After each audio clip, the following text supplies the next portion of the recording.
Well, Steve Evans came into League One as Stevenage manager in ambitious mood. Little old Stevenage perhaps to the fan base, but Evans had a plan to recruit with ambition and intent, and he's absolutely carried it off because Stevenage are in pole position to finish in the playoffs in League One this season. But they've got some competition in the form of Oxford, who are playing Bolton Wanderers tonight as we speak, and Lincoln City, of course.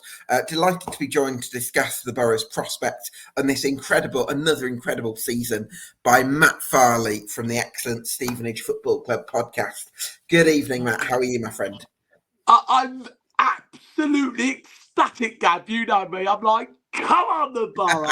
Honestly, I never ever thought, and I think I just said to you, I remember 2 years ago when Steve came to the club and he joined, and obviously we were having that, abysmal season, and we didn't know whether we were going to stay up or not, and it all looked like we were going to go out of the Football League after a couple of years of really bad seasons.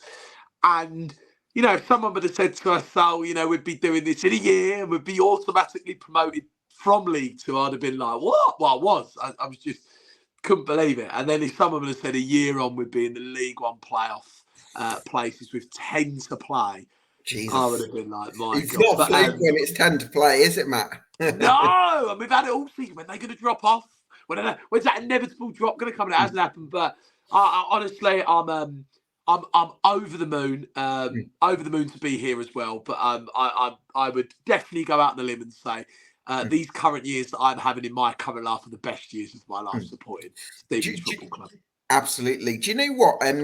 When I speak to people outside who maybe don't know the sort of nuances of the situation at Stevenage, you can get perceived as a bit like a Burton or a Yeovil clubs that have sort of got into the Championship in the past, completely against the odds. I would maybe suggest it's a little bit different with Stevenage because of the investment that Phil Wallace has come in. He's not a sugar daddy by any means, but he certainly has put a fair few quid into the coffers. Not that it's but I don't think it's necessarily mainstream knowledge how well Stevenage are sort of pretty well backed, and maybe you've kind of gone under the radar a little bit, and you've got the benefits of the investment without necessarily the expectation to go with it. Yeah, well, I think first things first is, when Steve came to the club, obviously we had 9 matches to go that season. And, the job at the time was just to keep us up. That was the job. Steve did that. And I think in that summer, we had a blank canvas and it was like, right, how do we build a successful football team, right? Like all of the years that we've had prior to the promotion season, there needed to be a change, right? So I think we had a blank canvas. It was like, right, this is the way we're going to play. These are the type of players that we want to recruit. And we're going to start seeing Stevenage Football Club win matches and be up the top because it has to stop. We can't keep being down the bottom because, as we always know with those teams that are down the bottom in League Twos or even League Ones, when they flirt with the relegation for a good few years, they end up, 90% of the time, dropping eventually. It's happened with Scunthorpe, it's happened with Yeovil, it's happened with Oldham. So we didn't want to be that. So I obviously think it goes back to prior to the promotion season last season. We built that team. We had that identity. The rest is history. They went on and achieved, an incredible achievement last year, finishing second place, runner-up in League Two. That we know the story, we know the wins, even a cup run in there as well with that great night at Villa. But, achieved an incredible achievement. And I think as a Stevenage supporter, that's my favourite and best ever achievement considering where the club were prior to that. And that was all down to Steve in, the identity. Steve speaks about, at the start of that, it was all about we want to feel unbeatable. So the whole pre-season, we went undefeated. We won all our matches. We went into the season. We started excellently. Went a month or so unbeaten. You built you did that lose early. at Salford in the fourth game, I think it was, or something like that. Yeah. It was pretty much that. Bradford in the opening 2 months was pretty much our only 2 losses in the league. But it was, what brings people together, what brings fans together, what brings clubs together, what brings players together. It's winning football matches. So it's all about winning football matches early. We did that. And we achieved that, and great scenes when we did it. I'll always remember promotion day. Got a special place in my heart that day. And I know you were there as well, Gary. Yeah. Share it. Oh my God, do you remember in the car park? It was like you're just... Yes. And then I just remember seeing the players that night. It was just true. And even Boro kissing goodbye to League Two. And what a perfect place to kiss goodbye to League Two as well. We've had a couple of really good memories at Boro. Some for the wrong bit, but good memories. And then we come into League One, and it was, I've said to you, it was, oh, right, we've had all that celebration. Right, we're in a new league now. We're in League One. What do we want to do? Are we going to keep this side? Are we going to bring new players? What are we going to do? And look, Steve's a winner, and he knew that to be successful in this division, you've got to come in and you've got to recruit players that have played in League One, have played at the top of League One and competed in that top half. And we recruited those type of players, the Thompsons, the Nick Freemans, who have only ever made the playoffs, the Dan Butlers, who have experienced making the League One players, competing for promotion. We kept the original players that we knew were good enough for the level. And there you go. The rest is history again. We have a really good start, win our opening 3, win football matches, a great pre-season, have a bit of momentum. And look what it's done for us. We're sitting here 10 matches or 10 cup finals, I think we're calling them again. We've had 2 consistent years of calling our last 10 cup finals now. But we're sitting here, a League One playoff team at the minute with 10 to play. And that is unbelievable. Honestly, the happiest I've ever been in my life. And I would love us to make it. And I fully believe that the manager will get us over the dotted line and achieve an unthinkable achievement. But yeah, look, to go back to your statement and your question earlier, it's just been a manager who wants to succeed and achieve at the end of his career and do wonders for our football club. Certainly has, yeah. I think in terms of this season, we've talked about, we've got to come back to the recruitment, I think, Matt, because the recruitment was so crucial to the promotion last season.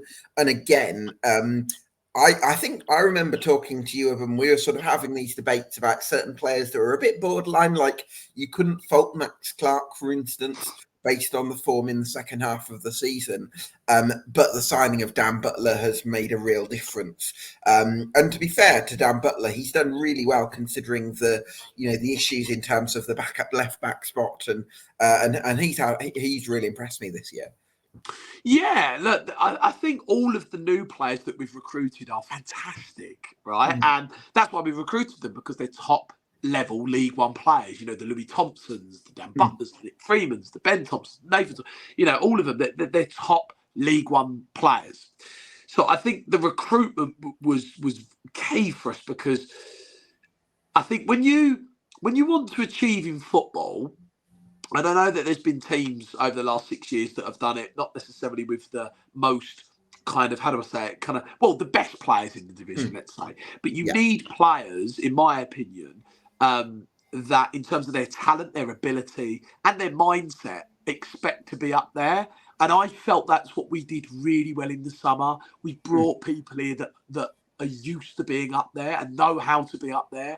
And I used the Nathan Thompsons and the Dan Butlers as an example, Nick Freeman, guys that pretty much the last couple of years have only ever competed up there. And I think when you bring those type of players to your team, that's where you're going to end up. And it's happened with us. And yeah, you're right. Look, Dan Butler's a great example. Dan's had to play a lot of football this season. He had a supportive left back. And he's done brilliantly. I mean, he's played so many minutes this season. He's done brilliant. And actually, I think his performances over the last 4 have been exceptional. Some of his best of the season. So, yeah, recruitment was vital for us in the summer. We had to get it right. And you can see when you don't get it right coming up a league, using Carlisle for an example. It could go horribly wrong if you just don't get it right. But look, the manager is so experienced. He's got that logbook and resources of players. He was speaking to agents just after the promotion last season before League One. So very key. But again, I think it goes down to the fact that we brought players here that expect to be up the top. And that's what level and standard they play to. I think it takes a certain amount of ruthlessness as well to sort of have that kind of, to celebrate with promotion with those players and to go on a sort of promotion holiday with those players. But then to also, when you need to make really ruthless decisions to actually be able to do that. It's a really tough balancing act for managers, and I think Steve's got it absolutely spot on. I want to talk about the striking situation. We've got to start really with Jamie Reid. Big goal Reedy. Big goal Reedy. Come on. Absolutely, what a season he's having.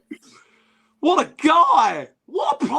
I mean, my God, I remember Reedy 2 years ago. We thought he was in like limbo in his career almost. We're like, where's he going? He's probably going to go to the National League. And my God, a little diamond in the rough. I think we saw, that's the best way to speak about, really. When Steve came and kept us up, we saw glimpses of ability in those 9 matches. He scored 4 goals or so, got a couple of assists, and we went, oh, he's a good player. Looks like a really good player. And then last season, obviously, gets the nickname Big Goal Reedy. Comes up to League One, and we're thinking, it's good enough, but is he going to be the standout striker? I think maybe people might have looked at Elliot List or, Aaron Presley or other players. And my God, what a season. I mean, he's got better, which I think number one. But what a season. 17 goals, joint second top goal scorer at the minute in League One. Scores some brilliant goals as well. When I think of Reedy's goals, I think of the goals this season away at Cambridge right at the start of the season. What a great goal. The goal at Bolton away. Great run off the shoulder, runs in behind. Typical Reedy goals. Been some brilliant goals he scored this season. But I think what it is about Reedy, for me, and I said it a minute ago, he's improved a lot under Steve. From last season to this season, his work off the ball, his work off the shoulder, he's holding up the ball, his ability for the goal. You can see that Steve's improved him massively as a player. It's interesting, isn't it? Because last season it was Danny Rose getting the flick-ons and Jamie Reid running onto it. Do you reckon this season Jamie Reid can actually play that role a little bit more than maybe we've seen previously? I think he can. I really do think he can, because he's improved as an overall striker, as like an umbrella type of striker. I think he can. Look, Jamie Reid, actually, what I've loved about him this season, that his hold-up play. His hold-up play is brilliant. It's got much better than it was last year and the year before. He wins a lot of fouls as well, Reedy. That's another thing that he's got that other string to his bow. He draws fouls really well. The amount of times we would have foul off Reedy, whether someone gets him in the back and he draws fouls. So, yeah, I think the one thing I've been super impressive is his hold-up play. His hold-up play has been brilliant. But, in front of goal, the ability is fantastic. And look, Reedy's 30, I think, this year.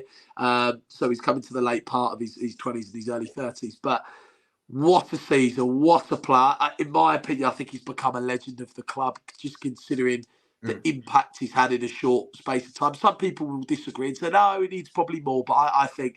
an automatic, to stay up, automatic promotion, League One playoff if we do it. For us, I think for a Stevenage centre forward to be one of the top goal scorers in League One, whether he gets the top accolade or not, I think that's a phenomenal achievement.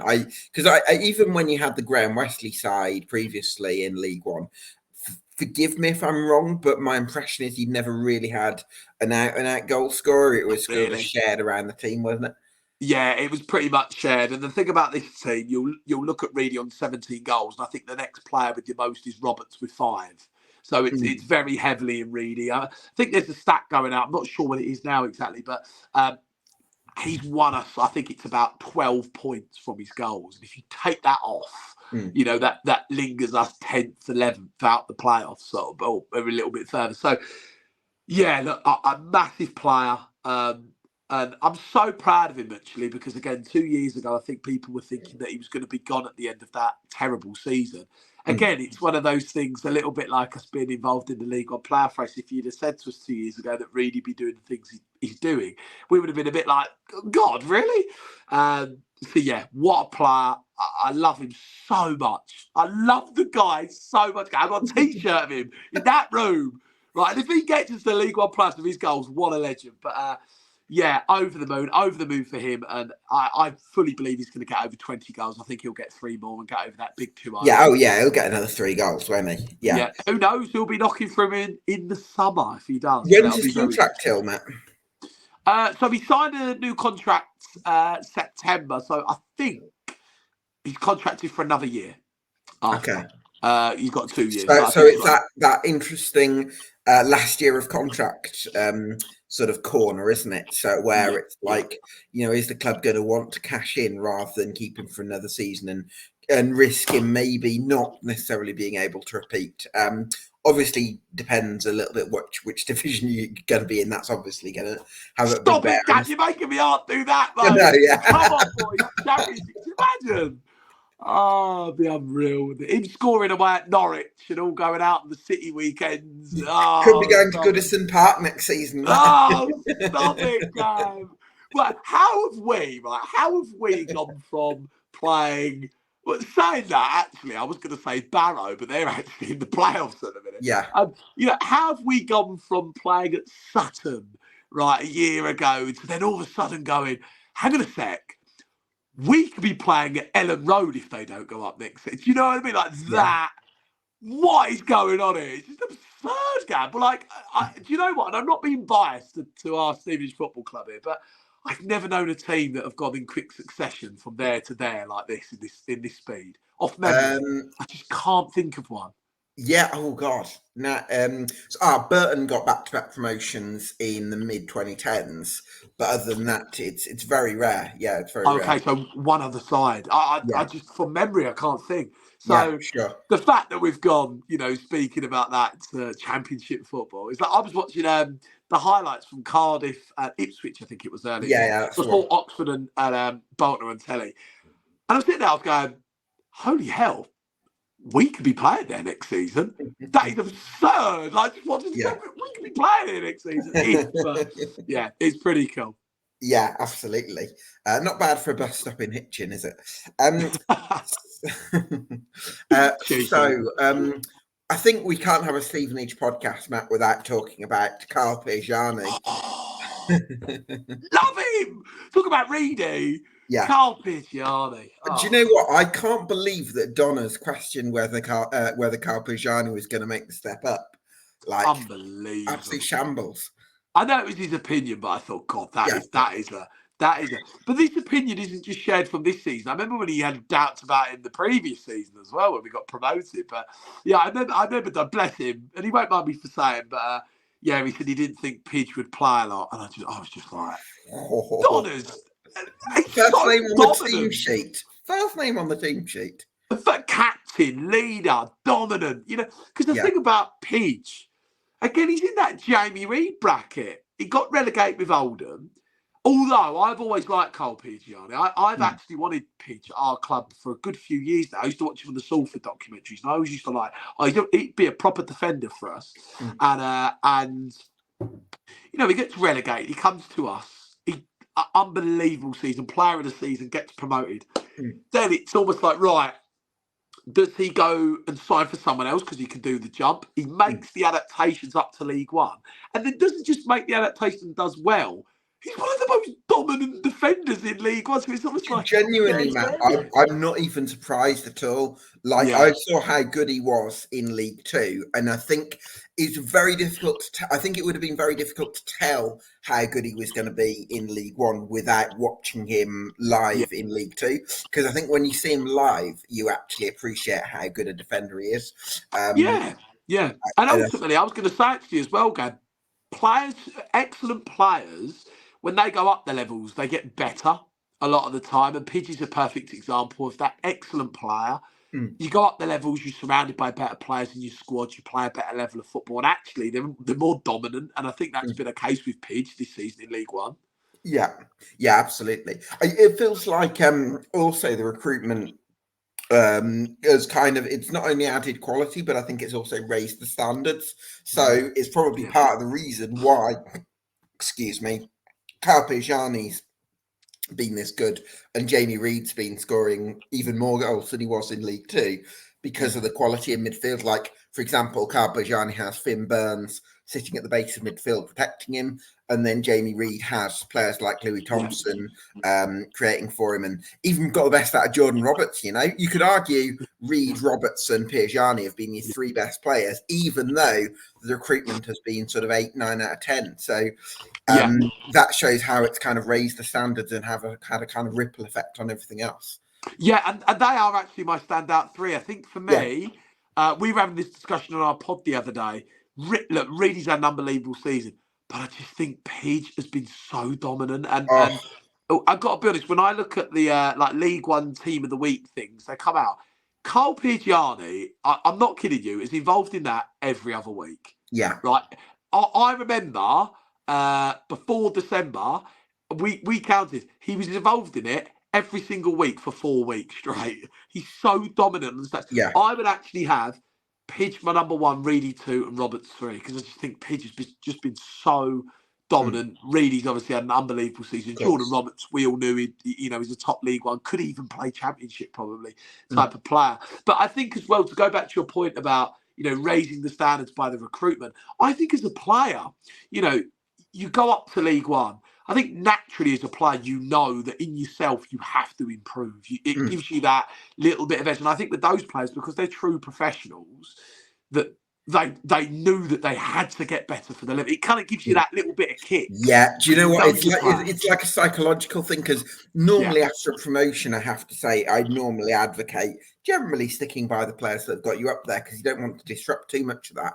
But I think when there is a window to recruit and when you've got the funds to do that, it does make a big difference when you can strengthen your squad from a position of having just been promoted, because the psychological impact on the players, on the top players remaining, is it's not enough just to stay at the standards we were last season. We've got to up that and up that and up that, and I think we've seen that from those 3 players that we've just been talking about.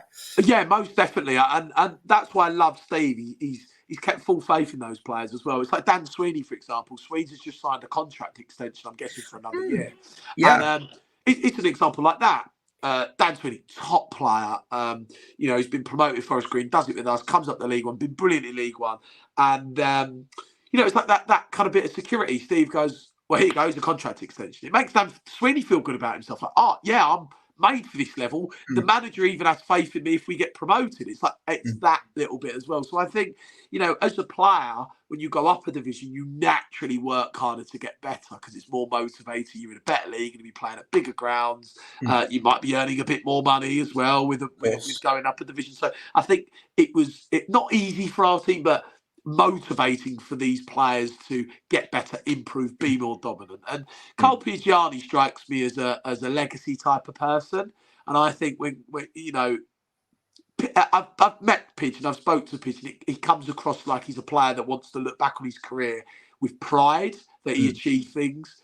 And I think the type of man, but inner pride, I think, Matt, not necessarily the I did this and I did that. He's a very humble lad.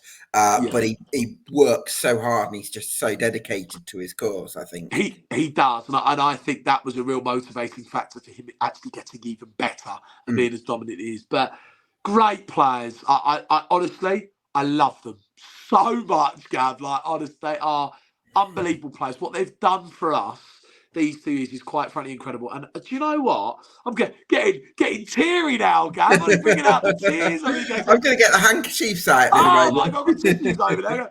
I'm really emotional. I would love to see these players play in the League One playoffs. They deserve it so much. To see them play. Do you know what? Not even at the final, just to play in the playoffs. What an achievement for these players, for players like Cole Pigiani, for players like Jamie Reid, who 2 years ago didn't really know where they were going in their careers. I'd be so blooming proud. Players like Luther and Terence that have been at our club for a long time now. Who did you play in the League One playoffs in? Was it 2011 that you got into the League One playoffs with Sheffield United? Sheffield United, okay. Yeah. So, for me to see, Luther, Terence, players that have been through the mud at our club the last 6 years. Yeah. To see them playing a League One playoff would be an unbelievable moment. So I'm backing them all the way. I'd be so pleased for Terence Van Kooten, because he's I remember, I tell you what, I'll give Donners a bit of credit here to sort of counterbalance the dig that I gave him over Pigiani, because I do remember Donners saying that Terence Van Kooten few years ago now is a really talented defender, and he'll go on and achieve some big things. And at the time I was kind of a bit unsure, because he'd had injuries and he was only playing, felt like 15 odd games a season. But I think Donners was absolutely spot on about that. So and he seems to have huge potential.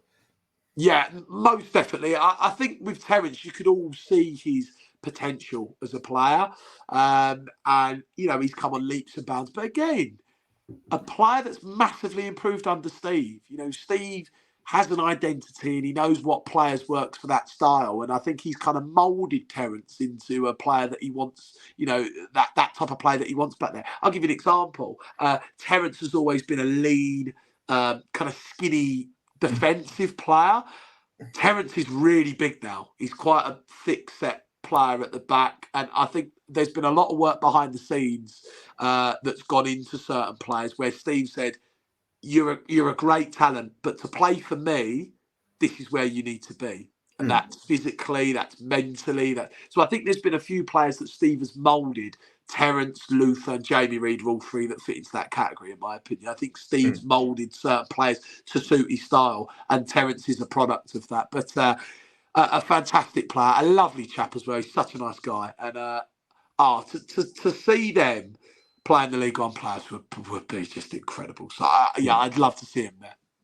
I think one reason to give you a lot of credit for where you're in the position now is the fullback positions has been, I think, quite a tricky area for you in terms of depth, because we've talked about the number of games that Dan Butler's had to play because the Reece Hannam signing didn't quite go as you were maybe hoping, and I'm still not sure what the situation is with the other ex-Wimbledon lad that you brought in, whose name escapes me at the moment. Nesta Guinness-Walker. Nesta Guinness-Walker, there you go. How can you forget that name, by the way? It's such a... I was about to say, when you forgot it, I thought, oh my God, Nesta Guinness-Walker, what a name. It's a very memorable name. What a name, yeah. But then also the right back from last season, Kane Smith, has had injury issues as well. So it's probably put a similar pressure on Luther Wilding as well. Yeah, definitely. I think the way that we play and the identity that we have really supports the players in those areas. I think, look, it's been tough for those lads. I certainly know for Dan Butler it's been tough because at least Luther at the start of the season had some sort of cover. And there have been matches where Luther hasn't played with injury and Nick Freeman's coming at right wing back, or Kane was playing at the start of the season. But Dan Butler has literally pretty much played a lot of the matches because Reece Hannam wasn't as good as he needed to be for the level, evidently, because he signed for a lower non-league side.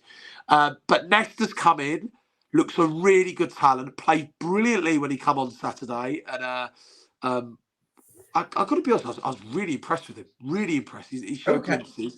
But I think with our fullbacks as well, and I know that this season's been different because there's been some games that we've played with a 5, with 2 wing backs, and then for the majority over the last couple of months we've played with the 4. But when we play with the 5, the fullbacks have they do a lot of work because they get forward and support the attack because we want to get the ball wide and bombard the box. But then likewise, they need to tuck in when we're defending. So it's difficult with them at a 5. At a 4, they're able to do that role with a little bit more support of the diamond in front. So actually, for the last couple of months, in that regard, our fullbacks haven't kind of been isolated to that pressure almost. They've had that wide diamond and people covering. But the fullbacks have been brilliant. They're a massive part to our identity because, as I said, there will be phases of play where we work the ball from one side to the other, kind of looking for that opening to get the ball in the box. So we've done this many a times. And when we like to get older teams and we've got this kind of knack of squashing teams in their own half. We get a nice high line. I tell you what, you did that to Lincoln really well the other week. But what we do is we squash you in your own half and we don't let you out. We keep that line high. We win our battles. But the fullbacks are very important in getting forward and supporting to get the ball in the box. So they play a pivotal part to the way that we want to play. And again, there'll be so many phases of play. The ball being Dan Butler will work it back across to Luther. If there's not a crossing opportunity, it'll go back the other way, and then we'll look to get the ball in and overlap over, with players on the outside like Jordan Roberts, etc. So the fullbacks are an integral part to how we play. Talking of Dan Butler, by the way, I've only I think he's done it for a number of seasons, although I've only really clocked it this season. He has this weird corner taking routine where he does a real arc in the way he takes his corner, so it's like he stands way further inwards than most corner takers would, which I thought was really interesting. And I think he created at least 1 goal, possibly 2 at Cheltenham back in September. What's your efficiency been like with corners this season, do you reckon? Corners have been great. I mean, look, we've got Carl Piacciani, right? So from set pieces, that is one of our strong points. every time the ball goes in the box, you know that Cole Pigiani, 9 times out of 10, is going to win the ball. Quite frankly, he's so good in the air. So corners, free kicks, we're very strong from. We've had quite a few goal contributions from those set pieces, free kicks, corners, etc. But yeah, I mean, we're a massive threat. To be honest with you, we've got some fantastic kind of, how do I say it, dead ball specialists, you could say. Your Dan Butlers, your Harvey Whites, Jake Forster-Kaskis, they're great from dead ball scenarios. So the delivery into the box is exceptional, quite frankly. And when you've got players like Cole Pigiani, when you've got players like Dan Sweeney, even Jamie Reid in the box, who's good in the air this season, Jordan Roberts, we're a massive threat. So, yeah, the efficiency and the standard of set pieces has been superb this season. We've scored many goals from set pieces, and it's something that I actually think we could score a lot more from at the minute. I think because we're so good from them, I actually think, because there's been a lot of, not debate, but people have said, if Jamie Reid's not going to get the goals, where are the goals going to come from? And I actually think the set pieces for us are a big kind of component to our kind of goal contributions. Talking of goal contributions, Aaron Presley, I thought really impressed in the first quarter of the season, I would say. And then I think after that, he was a bit on and off with injuries and possibly fell out of favour when he was fit. That was my perspective. But for me, I would say that when he's played, he's maybe made a bigger impression than maybe Verdane Oliver has, who you signed in January. Yeah, the press is very well known at our club, and there's a little story to go along with the press. I don't know why. It's a weird thing of me and my mates. We've always nicknamed someone the, and with a P of their, we're like Luke Prosser, the Pros, Adam Priesbeck, the Priz. And then when we got Aaron Press, it was like the press. It was like we've kept this common trend. Thankfully, though, the Pros and the Priz, not so the Priz. Priz did well at Boro last season when we kissed goodbye to League Two, but the Pros wasn't great. So the press has been quite nice to have in League One. But no, the press, Aaron, I like the press. I think, and I said this at the start of the season, I think the press suits our style, the way that we play, the way that, the kind of direct approach we have, the way that we like to get a lot of balls into the box. The press suits it. And I've actually been quite impressed with the press's performances. At the start of the season away in the opener at Northampton, Shrewsbury, all those opening matches, Cambridge played really well in. Yeah. And I think what happened with the press, he was dropped for a little bit. And I think we missed that style. And then he came back. He played against Oxford at home, came on and looked really good. And then he played at Bolton away and was brilliant that night. He was superb. Yeah. And I think very simply with the press, I don't know if it's something on the training pitch. I think Steve's kind of thought that we probably need an upgrade of a player in that position. And that's why I think he brought Verdane in, because I think the thing is, I'm contradicting myself a little bit, because I was actually quite sceptical of the signing of Presley in the summer, which I've definitely happy to hold my hands up on. At the same time, I feel like with Press, his mobility and athleticism makes a difference. Whereas, although Verdane Oliver's physical, he's not particularly mobile. And if you're looking to squeeze opponents into their defensive third or into their own half, then I would imagine from an outside perspective that the press is better for that than maybe Verdane Oliver is. Yeah, I think the thing with the press is, I think Steve possibly expected him to score a few more goals than he has done. And maybe that's why he's kind of gone out the side a little bit.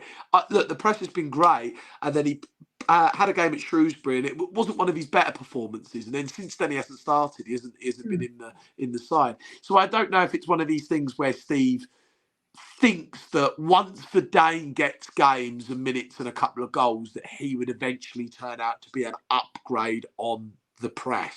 Okay. But I like Aaron, and I think there's a place in our team for Aaron. I think he suits the style. I'd like to see him get more minutes. And I actually think as well, the strikers we've got Big Goal Reedy, we've got Kane Hemmings, who's been brilliant, we've got Listy, who has had niggles this season, but when played has looked exceptional, especially at Cheltenham, Northampton on Boxing Day. And I'd like to see the press evolved a little bit more. I think the press needs to be given a go, especially going into the last 10 of the playoff race. So, yeah, good player. I think there's a really important place for this team. I think deep down, Steve looks at Verdane once he gets going as possibly the player that might be a bit of an upgrade on the press. And actually, it was quite interesting that, and we don't know if it's legit, but the rumours were that Exeter kind of offered $250,000 for him in January. So we were all a little bit like, it all come out on Twitter, and apparently it was proper. And we were all a bit like, cash in, Steve, cash in. But he's kept him. So, he obviously sees a place for the press. Interesting. Right then, midfield, Matt. What's Stevenage's best midfield combination? Because I'm, from an outside perspective, that's one of the areas that I can't quite sort of pin down in my head, if you like. That's a great question, because I think, look, we know that our original base is the 5-3-2 with the two wing backs, right? That is the formation that we know. Really, I think deep down, when we play that formation, that's when you'll get the best version of us, in my opinion. Okay. However, I think we've got so many good midfield players that Steve's looked at it and gone, if we play the diamond, we can play more of them. And I absolutely think that's why Steve's gone a 4 with a diamond and 2, because you've got Jake Forster-Caskey, Finley Burns, Louis Thompson, Nick Freeman, Jordan Roberts. There's so many top players in that midfield that's why I think Steve's done it.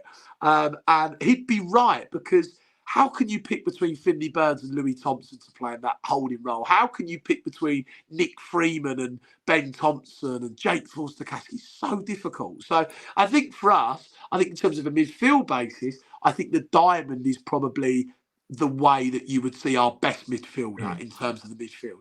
And I think for me, it's so tough. Finley Burns is just such a good talent. I mean, can I give you my 4 from that side perspective? Go for it, yeah. I would go with Finn Burns. I would go with Ben Thompson. I would go with Louis Thompson, and I'd go with Jordan Roberts at the tip of the diamond. Such a good What do you reckon? I think for me, such a good question. Oh, such a good question. I think for me, I would love to see some of those top League One level players that we recruited in the summer playing. Because I think in order for us to make the League One playoffs, those players need to play. So your Louis Thompsons, your Nick Freemans, your Bentos. So mine would be, I think Finn would start in the holding role for me. Yeah. For the fact of his ability and his talent. He's so good on the ball. But then, one thing that's very underrated about Finn is when we first got him, it was a little bit like, is he going to be able to step up to the physical demands of the division?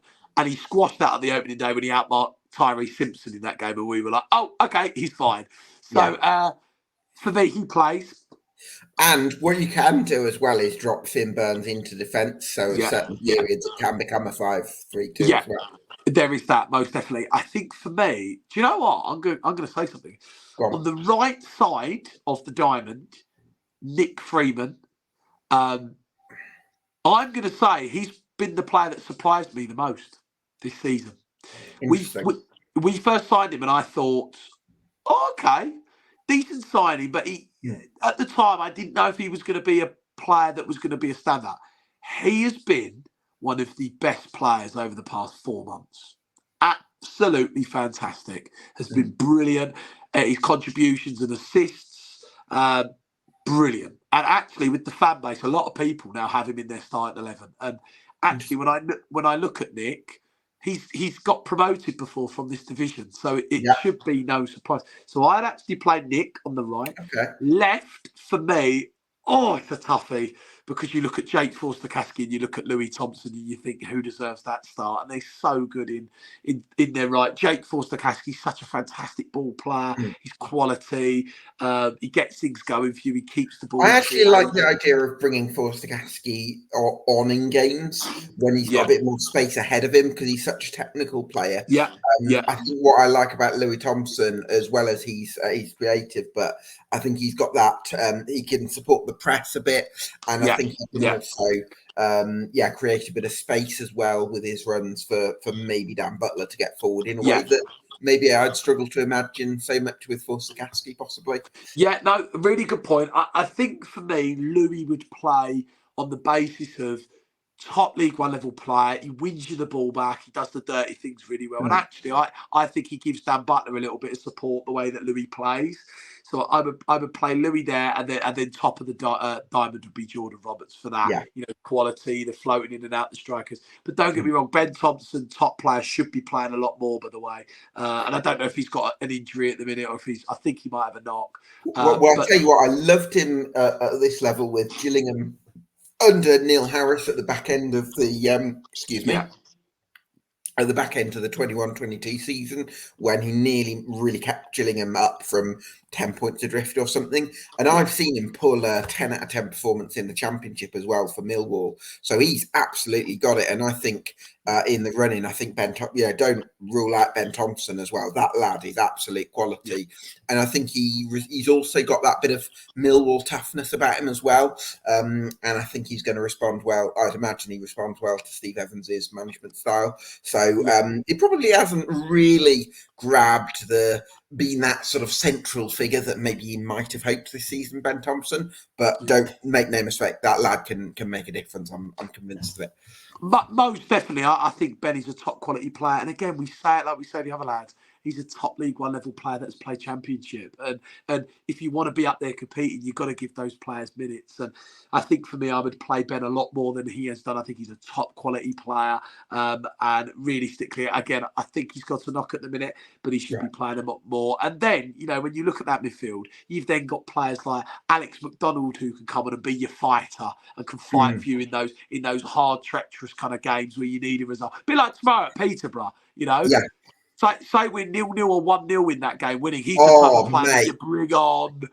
Do you know what? That's a great idea, because Alex McDonald, Kwame Poku's Peterborough's sort of creative hub, right off the right, off there, right. So you could maybe start Alex McDonald on the left of the diamond to do a bit of a job on him to sort of stop him getting any space. Because, and I tell you this, Peterborough's right back is a player called Joel Katongo, who they've got on loan from Chelsea, I think it is. He's a centre back by trade, because the right back that they had in the first half of the season, who gave them all their width, was Peter Kioso, who's since been recalled by Rotherham. So if you can bring in Alex McDonald to really nullify Kwame Poku and do a job on him, which I'd imagine could be something like that, could be Steve Evans' plan, then you actually nullify a lot of Peterborough's threat. So I think that's a great shout as well. That's it. And Alex McDonald, and don't worry, I'm not going to swear on the EFL debate, but he is, if I had to sum Alex McDonald up, it would be a word beginning with S, and the second half of that word is house. So if anyone can put 2 and 2 together, that's the type of player that Alex McDonald is. He's a guy that is ready for a tear up any minute of that match. So he's the type of player that you bring on to see games out. And then also, you've got other players that you can bring on that can create things like Harvey White, who hasn't had a lot of game time, but has got such raw talent and top talent being at Tottenham. So, our midfield, I love it. I love it so much. We've got so many different players, so many different styles that we can set up with. And I think for being successful, you have to have a very adaptable midfield in this division. And we have that. And we've proved that over the season by, that old added thing of no stocking fillers. Every player's a starting player. It doesn't matter if you're an Alex McDonald or a Harvey White or, Ben Thompson.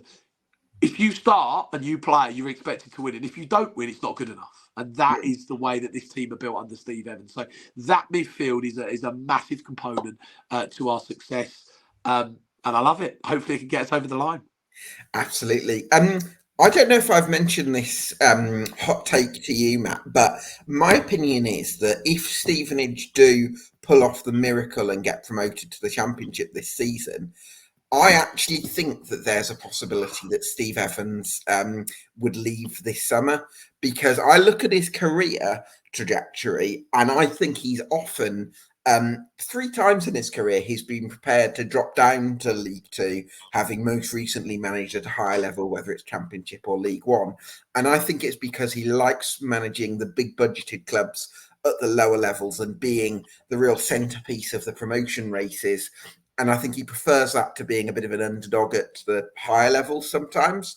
So it's interesting. I think if you stay down this season, I think there's a better chance of Steve Evans staying, because I think he'd want to sort of finish that job. But I think if he gets a really lucrative offer in the lower leagues, I think there's a chance that he might actually move on to something else. Do you know what? So I remember you said this to me at Lincoln, and do you know what? I actually disagree. Okay. I think, well, there's two parts to this. I think he would definitely manage us in the Championship. And I think the way that Steve talks about his career at the minute, that he hasn't got long left. Okay. And I think when Steve signed for us, he saw an opportunity not just to bring winning football to our club and see the team achieve what they've achieved, but I think Steve Evans saw an opportunity to end his career with success. Interesting. And I think that deep down, Steve is going to see out his contract, and that's why I think he signed an extension for another 2 years. And I think Steve feels that if we didn't go up this season, that there would be an opportunity with the players and where we are currently to be successful over the next couple of years of his tenure. But likewise, if we went up, I think Steve would love to experience managing in the Championship with a club like us. But to go to your point, I don't think he'd extend his contract more than he's done. So I think if he did go up, I don't think he would be with us for long. Because with you, if another thing came up or he looked round and went, do you know what? I'm bowing out a back-to-back promotion manager with Stevenage, and then I just managed him in the Championship. I think he would possibly. I think Steve Evans would be the type of bloke who kept us up from League Two, got us promoted from League Two to League One. Say got us promoted from League One to the Championship, and if he kept us up in the Championship, I think he'd go. Do you know what? Maybe it'd be that. Yeah, I could, and it sounds like a funny thing to say. I don't think I could see him spending more than one season in the Championship with you. I agree. Yeah, I agree. Yeah. I think he'd sort of feel like he just, Derek Adams, I feel like is another one who's like, when he won promotion with Morecambe, he dropped back down a league to Brad. Sometimes managers like that opportunity. And you know what I was going to say as well, Gab? When I look at Steve Evans, there's only been a select few amount of clubs that when he's left, he's liked by that football club, right? So I look at Leeds. Leeds actually quite like Steve Evans. I think so, yeah. I think so. Yeah. I've got a few mates that have a season ticket. It's the siege mentality. I think Leeds fans love a manager who can create a siege mentality. And that's it, yeah. I know Rotherham still. I see Rotherham on tweets and they'd love him back for the. But Rotherham fans, I think, are a bit 50-50 on Evans. Mansfield, hated at the club. Gillingham, not very well liked at the club for what happened. Well, I think Mansfield. I think it's because of the circumstances in which he left. Which I think, to Steve's credit, I think he'd be the first one to say, I probably could have handled that one better. But there are definitely Mansfield fans saying, under Evans, it was the best football we've played since X. I think there's probably. I think they enjoyed it at the time, but it's the way that he left that's and that's my point. I think there's other clubs, Peterborough. I think he's managed that aren't that fond of him anymore. They just take the big. And what I would love is, and we know this, we know he's not going to be with us for long. He'll probably do his contracts and end. But when he leaves our club, he's loved, and it's not going to be one of these things like a Mansfield, for example, where he's left and people go, I don't like it. When he leaves our club, he's a legend now. He'll be loved forever. That's what I like. Yeah, I think the circumstances of his Mansfield exit have actually seen a bit of a changing of him. I think he's kind of maybe values different things at this stage of his career than maybe he did earlier in his career. And I think actually maybe in his older age, he feels like he values connection and being, having an affinity with the club more than necessarily taking it. So I feel like I'm talking myself out of what I said earlier. Have I turned you, Gab? Yeah. The Stevenage propaganda just relentless. We got him again. Through. Yeah. Not only is he a Stevenage Football Club fan at heart, he is also a Steve Evans fan at heart. He's here. Go on. Absolutely. There you go. Matt, so are Stevenage going to do it then? Oh, Gab, don't do this to me. Do you know what? I'm backing them. They're doing it. No, do you know what? I'm going to take my bias hat off, which is very difficult for me to do. And first of all, before I answer it, unbelievable that we're here. Happiest I've ever been in my life. And it's just been a truly remarkable season. And I think, first of all, it's been an enjoyable season, because when we came up to League One, we had that incredible promotion, massive celebrations for many months. I mean, blooming it, we even went and did a promotion on it. It was unreal. But coming into League One, for me, it was about enjoying it. I didn't mind where the team ended up this season. For me personally, I didn't mind if we ended up at the top, down the bottom. I didn't mind. I just wanted to see my team have its day in the sunshine. And we've had that the whole season. We've seen us play in front of 30,000 at Derby. We've played at Bolton. We've played in front of a sellout crowd at Ports. We've played at Barnsley. We've played at all the big stadiums. Pretty much. We've still got a couple to go. And we've had some great weekenders. And it's been truly remarkable. But I honestly feel that we will do it. And I just think we've got the team to do it, the manager to do it, the fixtures to do it. And I think we're going to get over the dotted line. I think we'll finish 6th. I think we'll finish around the 75-point mark. I think we'll get 5 more wins from 10 minimum. And I think that we'll do the playoffs. And I think we'll pip Oxford to it. I think we'll pip it by about 3 or 4 points. I think the PPG will be bang on. And I think we'll do it. And this is my prediction. I'm going to go even further for you. Are you ready for this? I'm ready for it. Exclusive for me, Gab. Go on. I think we'll make the League One playoffs. And I think we'll make the final.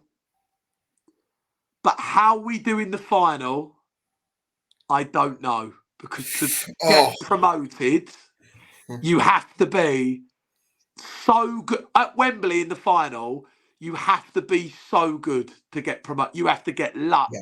You have to get it. You have to play well. You have to get so many factors right. And I know Steve can do it, but whether we'll do it against someone like a Barnsley or a bit on the Derby, yeah. But I think we'll make the final, because I think if you want a manager to get you through a semi-final, it's Steve Evans. You know that if you're in the semi-finals, you don't have to win both games. You don't even have to win both of them. You don't even have to win one of them. You can draw both and win on penalties. And I think Steve Evans is mad. So I'll throw it next. I think we'll make it. And I think we'll get to Wembley. But I don't know how we'll do at Wembley. I think to get promoted on that day, you have to get everything on your side. But I think we'll make the League One plus. Wow. Well, I've just got one more thing to finish it on, Matt. In 10 weeks from now, me, you, Amy, and Steve Evans could all be having a drink together on your birthday with Stevenage Championship Football Club. Imagine 10 weeks, Matt. 10 weeks. Promotion party. Could you imagine it? We'll all get there at 7. Big Steve will come walking in with the League One playoff trophy. We'll have Big Goal Reedy bringing in the crate of beers round the back. Just scored the winner in the 100th minute, by the way. Pidge up the front. We'll get all the lads in. Massive promotion party. Champagne going everywhere. I could already hear the don't you know, pump it up. The bar is going to get all and then Jamie Reed. Oh, stop it! I could hear that right now in the 100th minute at Wembley from the 10,000 Stevenage fans in the bottom section, because that's all we'd take, Gab, right? In front of a 35,000 sold out Barnsley end, baby. Jamie Reed, 100th minute, exited. I can hear the voulez-vous Jamie Reed going off around Wembley. Heck, even Wembley might play it on the tannoy. Imagine that. Jamie Reed. Wouldn't it be amazing? Because that is exactly the week after. So that would be unreal. But yeah, Steve is invited. The boys are invited. Promotion party. What a night that could be, eh? Oh my goodness. Yeah. Looking forward to it already. Wow. Well, I'm very excited for the run-in and possibly beyond, Matt, after this conversation. Everyone, go check out. Stevenage fan or not, if you've got this far and you've enjoyed this podcast, go check out the Stevenage Football Club podcast with Matt Farley and the crew. Absolutely love your podcast, Matt. So thank you so much for joining us. Thanks to you for watching at home. This has been the League One EFL Debate Stevenage Special League One podcast. And we'll see you again in the standard version next week.